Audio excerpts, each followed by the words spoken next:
Hello, and thank you for coming. Today I'm going to discuss with you Japan's nuclear crisis.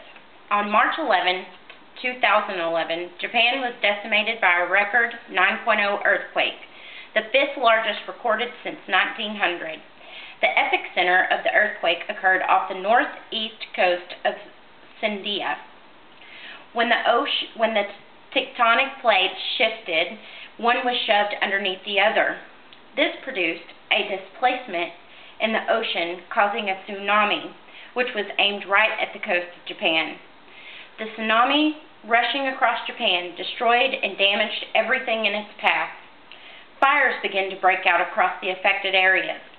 As a result, the Fukushima Daiichi nuclear power plant lost power to its cooling system. After this, the radiation levels surged 1,000 times their normal levels. Thousands were ordered to evacuate the surrounding area. And on March 13th, following an explosion the previous day, the government warned off likely nuclear meltdown and an imminent explosion at the Fukushima plant. The Fukushima plant was rocked again when Unit 3 exploded on March 14th. The explosion left the uranium rods completely exposed, thereby increasing the likelihood of a nuclear meltdown. The following day, Unit 2 exploded and Unit 4 caught on fire.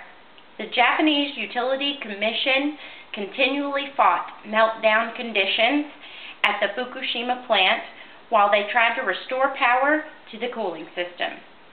New fires started as workers sprayed water onto the depleted cooling ponds with pump trucks. Instead, increased levels of radiation pushed the workers back, and on March 18th, the Japanese government upgraded the nuclear threat to 5 and requested help from the United States. According to the Houston Chronicle, the disaster had reached the damage implications of the 3 Mile Island incident in Pennsylvania. Throughout March and early April, Japanese emergency response teams continued to battle the potential meltdown of the Fukushima plant. With the help of the United States, Japan continually assessed the environmental impact and made repairs to the damaged reactors and cooling ponds. Japanese government has requested additional larger capacity pump trucks to assist in cooling Unit 3. As a result, they rerouted a pump truck to Japan to assist. The Japanese have also ordered 2 additional remote-controlled, retrofitted concrete pump trucks scheduled to depart from Los Angeles and Atlanta.